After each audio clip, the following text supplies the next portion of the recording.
Hey, it's Jimbo with the Auto Detailing Podcast, and right before I started this, I had the camera position perfect, and then I had to move it and whatever. So again, I'm Jimbo with the Auto Detailing Podcast. This video is originating on Facebook Live, so it's going to end up on YouTube. So that's why I'm just starting. I'm not waiting for anyone to join, because you guys can go back and watch it later if you want. And if you're watching this at a later date and you have questions with any of the techniques or products that I'm using, just leave a comment and I'll go back in and answer any questions that I can. So today we're going to be talking about how to clay bar or clay towel or clay mitt your car, and why and when you should choose a clay bar, traditional clay bar, over something like a clay disc, if you will. So when to use those, why you would use one over the other, and all that fun stuff. And then how to do minimal steps to either wax or seal your car after you clay it, because that's an important part. You definitely want to be adding some sort of protection back onto your car after you clay it. So this truck tailgate, last week, we coated half the side. This time we're going to be claying and waxing. So the unfortunate part about this is this side doesn't really need to be clayed, but that's okay. But how to know if you're, hey babe, this is what I had to work on. So how to know if you need to clay your bar in the first place. And that is going to be any roughness in the paint. So there's a lot of miscommunication. I get a lot of calls in my personal detailing business, people saying that they need a clay bar because they have a scratch, and they think that a clay bar is going to remove a scratch, and that's just not true. So how to know if your car needs a clay bar. Once your car is clean, if the surface is rough to the touch, and I'll link this below, but in this Clay Magic pack, I actually think I took it out, but what's nice is they include a little glove, a plastic glove, or you can use a Ziploc bag. That works perfect. And once your car is clean, don't do it on a dirty car, but if you put your hand in the sandwich bag or the Ziploc bag and rub it on the surface, and it's not glassy smooth, the clay bar could benefit that. If you have a lighter color card, my hair is not that amazing today. So Adam wrote, hey, can we just cut to the chase and tell us how you get your hair that amazing? You know, I've been sweating today. I've been wearing a straw hat today because it's freaking hot here. This just happened. So yeah, don't make my head any bigger. Sorry. So, all right, let's get into, if you have a light color car and you have, say it's white, for example, and again, after you get your car cleaned, because you want a clean surface to be working on, if you see little yellow, black, red dots in your paint that don't come up when you clean it, a clay bar will help that, because a clay bar is a non-abrasive way to clean the paint on your car. And non-abrasive is kind of subjective. A lot of people will say that claying does scratch your car, and that may be true under a microscope, or I'll tell you another thing to watch out for when you're using something like the clay mitt or a clay towel. But I'm not really going to worry about the fringe aspects of this. I just want to get the meat and potatoes of it. So this surface is clean. Once again, you want to be starting with a clean surface. And again, this, I can't show you the roughness or feeling the roughness because it's just not there. So traditionally, this is how a clay bar would look, and it comes in a bigger pack. Again, I will link it below, but it'll come in a bigger pack like that. And you could break it off, because the downsides to the traditional clay bars, once it's broken off, it looks like that. This is fresh, I just bought it. And this is about a quarter of the bar, so you get 4 pieces like this. The downside to a traditional clay bar like this is the second you drop it on the floor, it's donezo. Think about it. If it has the power to pick contaminants out of your paint, think about how much dirt it's going to pick up once you drop it on the floor. So if you drop it on the floor, just toss it. That's why you don't want to be using the full bar that you bought. You want to be breaking it off into sections, and that may be a palm size. You could probably even get away with less, but this amount felt good in my hand. So traditionally, this is how you would do it. So you always want to make sure that your clay bar is lubricated and the surface is lubricated. Lubrication is the key to clay barring properly. You don't want to get what I like to call clay skids. Clay skids, not good for the paint. So you want to keep it as lubricated as possible. Now, what do you use? I've been working out. Can you tell about my guns, Grant? Thanks. What to use for lubrication? A lot of companies recommend a detail spray. So, but you can use a waterless wash. You can use a spray wax.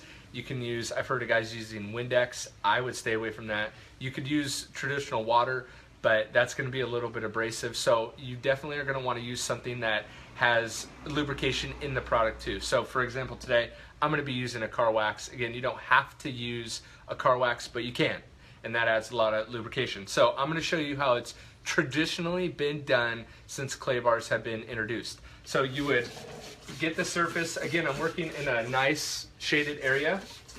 I'm using Optimum car wax for this. Nice and, you could be in the video. Nice and smooth, or a lot of lubrication. Again, dipping this in water, and you would just move back and forth on the surface. And if your car needed to be clayed, unlike mine, because what would a detailer be if he had to clay his own car? Come on.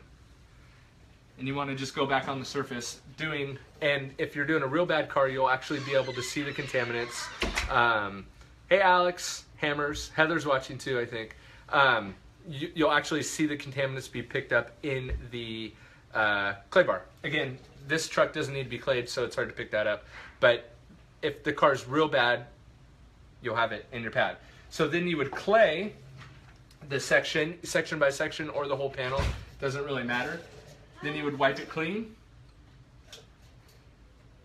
And then, traditionally, then the surface would be ready for wax, sealant, whatever, right? So that's one way to do that. And you could go around the whole car and do that section by section, panel by panel with this little clay bar. When is this good for you?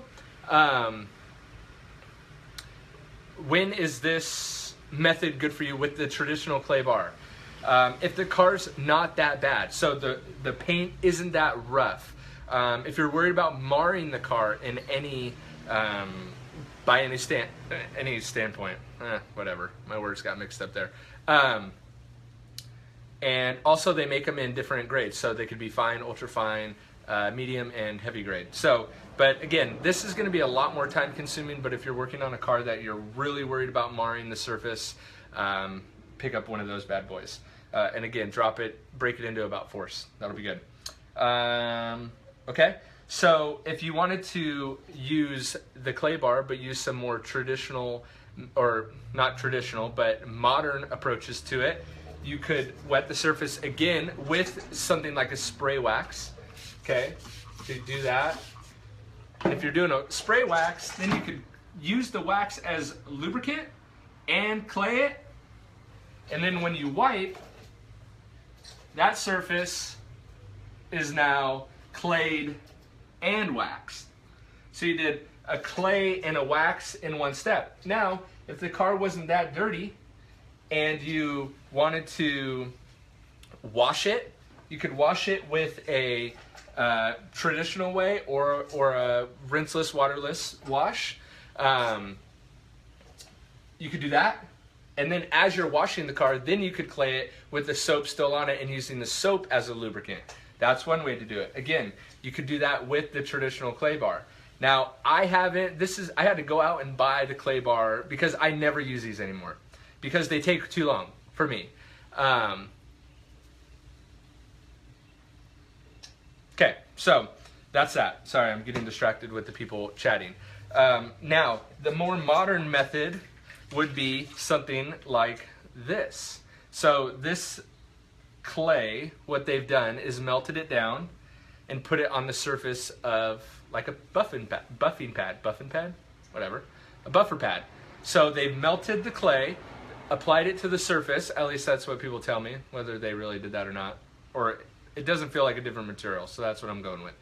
But what they've been able to do is make the claying process way quicker, way faster. So, and this particular one has a Velcro background that can be attached to a DA buffer. You probably don't want to put it on a rotary, but if you get a clay disc like this. You could attach it to your Rupes, Porter Cable, whatever machine, and then you could get this whole truck clayed in under 5 minutes. It'll be really quick.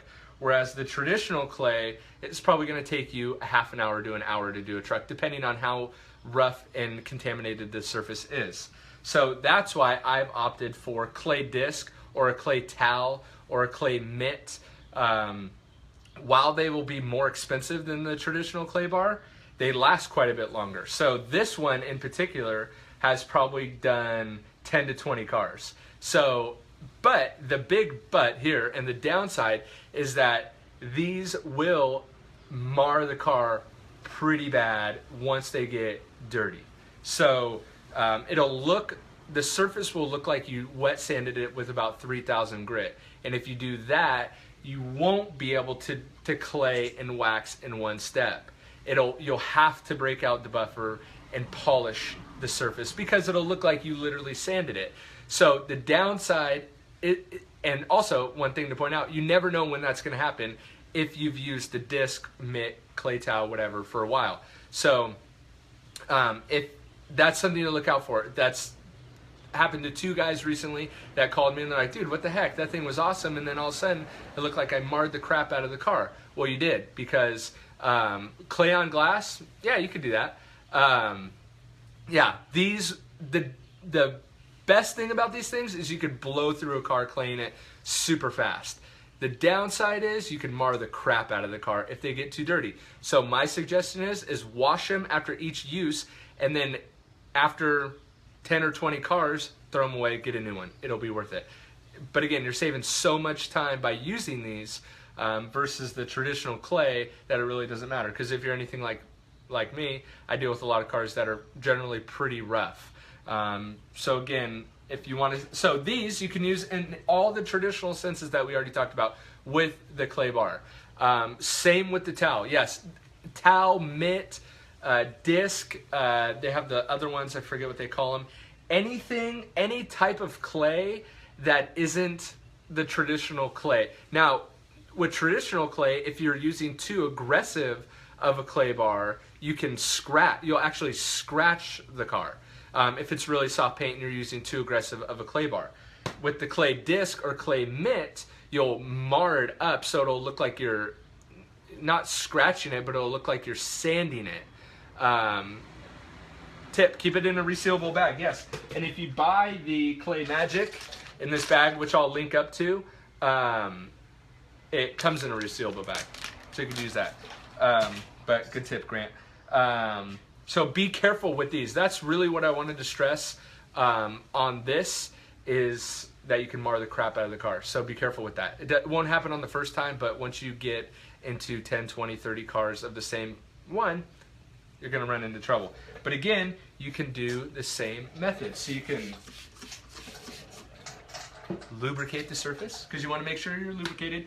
These will tend to clay skid pretty bad. And if you clay skid with these, they're going to leave a black, can't see it over there, they're going to leave a black mark across the surface, which can be a little bit nasty to get out. So with these, even more so than the traditional clay, make sure that you're keeping the surface extra lubricated. Jeff, you're a salesman. This thing's for and I'm getting no money from this. This is just strictly educational. So again, lost you for a sec. Surface is lubricated. You can clay. Again, you want to make sure, you really want to clay until you're not hearing that roughness sound anymore. So as soon as you stop hearing the roughness, you're probably done. All the while, you're watching the paint, seeing how it reacts, not doing this in direct sun if you don't have to. If you have to do this in direct sun, keep the spray bottle with you and make sure that surface is really slick. Yes, also, Scott, good point. These stick to everything, including the plastic bag, Grant. So you don't want to put these in the sun. So these in the sun, if they're in your truck or in your shop that gets a part of the sun, try to keep these out of the sun, because I actually had a plastic bag melt on the front of this, and then it's obviously toast. But you better believe that I tried to pick that plastic off that, but I couldn't save it.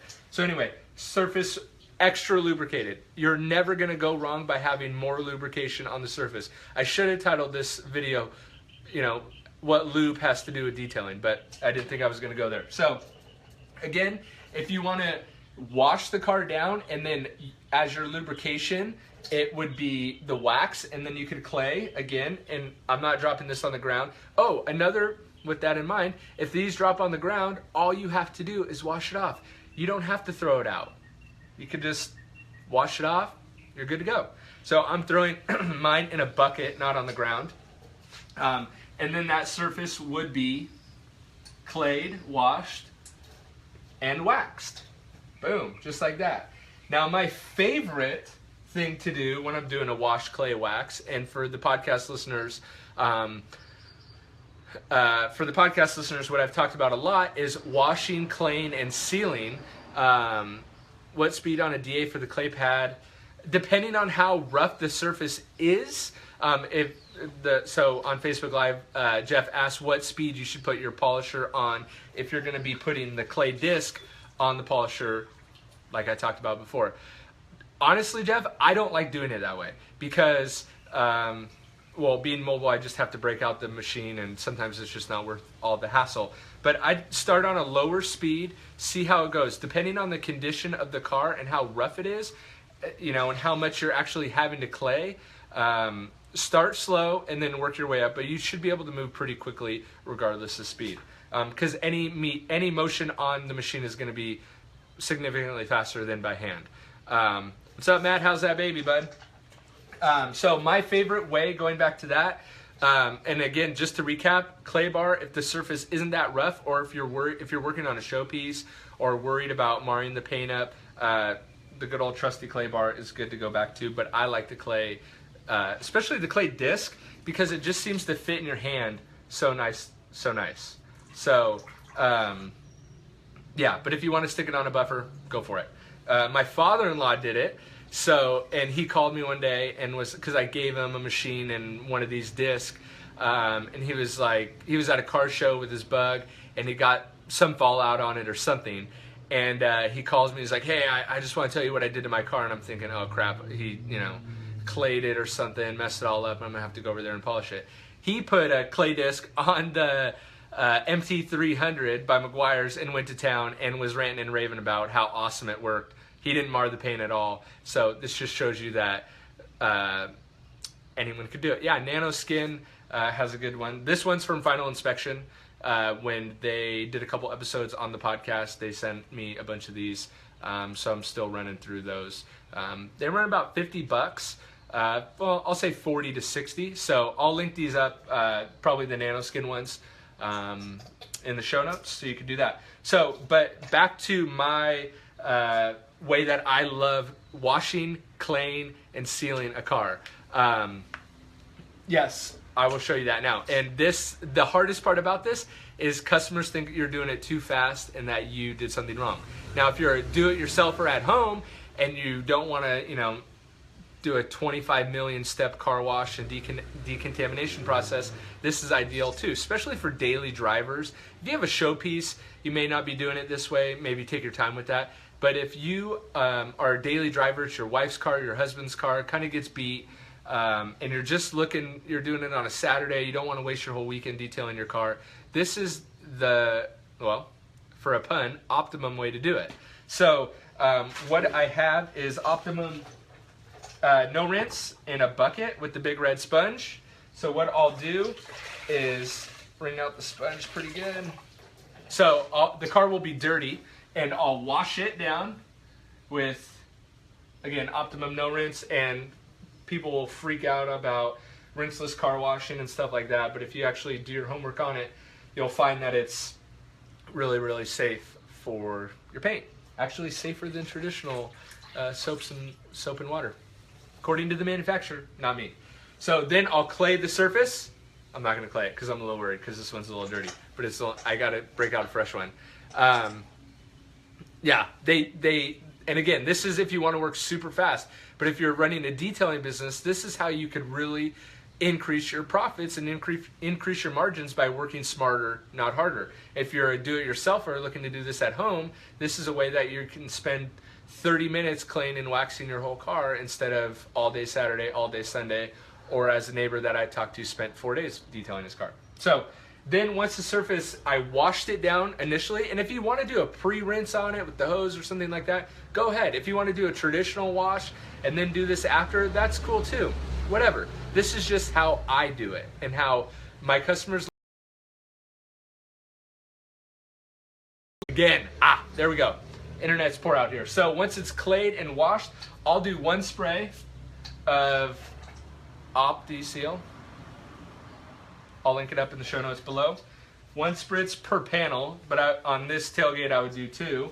And then, so not only is this gonna seal your car in, but it's also gonna act as a drying aid to help you dry the car. That's why they call it a drying aid. So then I'll take my towel and dry the car as normal.